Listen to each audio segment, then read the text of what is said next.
അതുകൊണ്ട് ഇത്തരം തലതിരിഞ്ഞ നിർദ്ദേശങ്ങൾ യുവാക്കളോടുള്ള വെല്ലുവിളിയാണ്, യുവാക്കളോടുള്ള വഞ്ചനാപരമായ സമീപനമാണ്. ആ സമീപനം ഈ UDF ഗവൺമെന്റ് ഉപേക്ഷിക്കണം എന്നാണ് ഞങ്ങൾക്ക് അഭ്യർത്ഥിക്കുവാനുള്ളത്. പെൻഷൻ പ്രായം ഉയർത്തിക്കൊണ്ടുള്ള തീരുമാനവുമായി ഈ ഗവൺമെന്റ് പോവുകയാണെങ്കിൽ അതിശക്തമായ യുവജന പ്രക്ഷോഭത്തിന് ഈ നാട് സാക്ഷ്യം വഹിക്കേണ്ടി വരും എന്നുള്ളതാണ്. ഇന്ന് നിയമസഭയിൽ കേരളത്തിൻ്റെ ധനകാര്യമന്ത്രിയും മുഖ്യമന്ത്രിയുമായിട്ടുള്ള VD സതീശൻ ഒരു ധവളപത്രം അവതരിപ്പിക്കുകയുണ്ടായി. കേരളത്തിൻ്റെ ധനസ്ഥിതി സംബന്ധിച്ചുള്ള കാര്യങ്ങൾ ഉൾക്കൊള്ളുന്നു എന്ന് പറഞ്ഞുകൊണ്ട് അവതരിപ്പിച്ച ധവളപത്രം കടുത്ത ആശങ്കയാണ് പല മേഖലയിലും ഉയർത്തിയിട്ടുള്ളത്. ഇവിടെ ഞാൻ പറയുന്ന പ്രധാനപ്പെട്ട ആശങ്ക കേരളത്തിലെ അഭ്യസ്തവിദ്യരായ ചെറുപ്പക്കാരുടെ തൊഴിൽ എന്ന സ്വപ്നം തകർക്കുന്ന ചില നിർദ്ദേശങ്ങൾ ആ ധവളപത്രത്തിൽ പ്രതിപാദിച്ചിരിക്കുകയാണ്. കേരളം അഭ്യസ്തവിദ്യരായ ധാരാളം ആളുകൾ ഉള്ള ഒരു സ്ഥലമാണെന്ന് നമുക്കറിയാം. തൊഴിലില്ലായ്മ രൂക്ഷമായിട്ടുള്ള നമ്മുടെ നാട്ടിൽ അവർക്ക് പ്രധാനമായും അവിടെ തൊഴിലെന്ന സ്വപ്നം സാക്ഷാത്കരിക്കുന്നത് സർക്കാർ PSC സംവിധാനം വഴിയാണ്. അപ്പോൾ PSC പരീക്ഷ എഴുതി ലക്ഷക്കണക്കിന് ആളുകൾ അതിന് ലിസ്റ്റ് പ്രതീക്ഷിച്ച് നിൽക്കുന്നുണ്ട്. ആയിരക്കണക്കിന് ആളുകൾ ലിസ്റ്റിൽ വന്ന് ഇതാ തൊഴിൽ അടുത്ത ദിവസം കിട്ടും എന്ന് പ്രതീക്ഷയോടുകൂടി നിൽക്കുന്നുണ്ട്. ഒരുപാട് ആളുകൾ വിവിധ കോച്ചിങ് സെൻ്ററുകളിൽ പരീക്ഷ എഴുതാൻ ആവശ്യമായിട്ടുള്ള പരിശീലനം നേടിക്കൊണ്ടിരിക്കുകയാണ്. അപ്പോൾ ലക്ഷക്കണക്കിന് ഉദ്യോഗാർത്ഥികൾ ഇതിനുള്ള തയ്യാറെടുപ്പ് നടത്തിക്കുന്ന സന്ദർഭത്തിൽ അവരുടെയെല്ലാം തലയിൽ ഇടുത്തി വീഴുന്ന ഒരു നിർദ്ദേശമായി ധവളപത്രത്തിലെ പെൻഷൻ പ്രായം ഉയർത്തണം എന്ന നിർദ്ദേശം മാറിയിരിക്കുകയാണ്.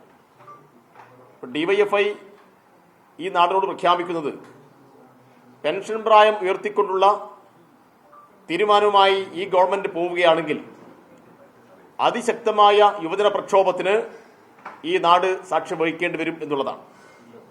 ഞങ്ങൾക്ക് സർക്കാരിനെ ഉറപ്പെടുത്താനുള്ളത് അതാണ്. യുവജനങ്ങളാകെ അണിനിരത്തിക്കൊണ്ട് അതിശക്തമായ പ്രതിഷേധത്തിന് DYFI തയ്യാറാവും എന്നുള്ളതാണ്. അതുകൊണ്ട് ഇത്തരം തലതിരിഞ്ഞ നിർദ്ദേശങ്ങൾ യുവാക്കളോടുള്ള വെല്ലുവിളിയാണ്, യുവാക്കളോടുള്ള വഞ്ചനാപരമായ സമീപനമാണ്. ആ സമീപനം ഈ UDF ഗവൺമെന്റ് ഉപേക്ഷിക്കണം എന്നാണ് ഞങ്ങൾക്ക് അഭ്യർത്ഥിക്കുവാനുള്ളത്.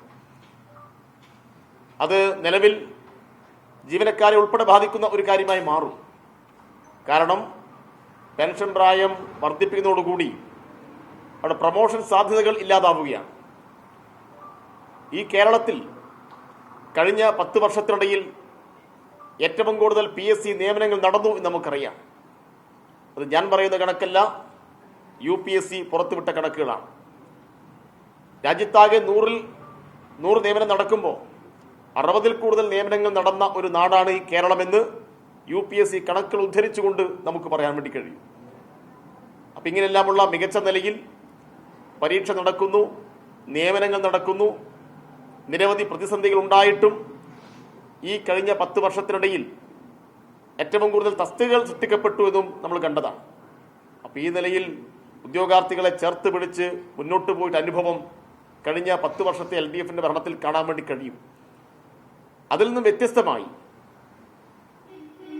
പെൻഷൻ പ്രായം ഉയർത്തിക്കൊണ്ട് യുവാക്കളെ വെല്ലുവിളിക്കാനാണ് നീക്കമെങ്കിൽ ശക്തമായിട്ടുള്ള പ്രക്ഷോഭം ഈ നാട് കാണും എന്ന് ഒന്നുകൂടി ഓർമ്മപ്പെടുത്തുകയാണ്. UDF അധികാരത്തിൽ വന്ന ഘട്ടത്തിലെല്ലാം ഇങ്ങനെയെല്ലാമുള്ള യുവജന വിരുദ്ധ സമീപനം നമ്മൾ കണ്ടതാണ്. സർക്കാർ ജീവനക്കാരോട് കാണിച്ച സമീപനം നമ്മൾ കണ്ടതാണ്. സർക്കാർ ജീവനക്കാരുടെ പെൻഷൻ ഇത്ര കൊടുക്കേണ്ടതില്ല എന്ന് പറഞ്ഞ, അവർക്ക് ശമ്പളവും ആനുകൂല്യങ്ങളും കൊടുക്കേണ്ടതില്ല എന്ന് പറഞ്ഞ UDFന്റെ മുൻ മുഖ്യമന്ത്രി ആന്റണി ഉൾപ്പെടെയുള്ള ആളുകൾ നിലപാട് കണ്ടതാണ്. ഈ കേരളം കണ്ടതിൽ വെച്ച് ഏറ്റവും വലിയ സർക്കാർ ജീവനക്കാരുടെ നീണ്ട സമരം ഈ കേരളം കണ്ടിട്ടുണ്ട്. ഉമ്മൻചാണ്ടിയുടെ കാലത്ത് നിയമന നിരോധനം നമ്മൾ കണ്ടിട്ടുണ്ട്. പെൻഷൻ ഏകീകരണത്തിന്റെ പേരിൽ 1 വർഷം പെൻഷൻ പ്രായം വർദ്ധിപ്പിച്ച അനുഭവം നമ്മൾ കണ്ടിട്ടുണ്ട്. അപ്പം ഇങ്ങനെ UDF അധികാരത്തിൽ വന്ന ഘട്ടത്തിലെല്ലാം യുവജന വിരുദ്ധമായ സമീപനം സ്വീകരിച്ച ചരിത്രമാണ് കാണാൻ വേണ്ടി കഴിയുക. അത് തിരുത്താൻ തയ്യാറായിട്ടില്ലെങ്കിൽ ഞങ്ങൾ തെരുവിലിറങ്ങും, അതിശക്തമായിട്ട് പ്രക്ഷോഭത്തിന് തയ്യാറാവും എന്നുകൂടിയാണ് ഈ സന്ദർഭത്തിൽ പറയാനുള്ളത്.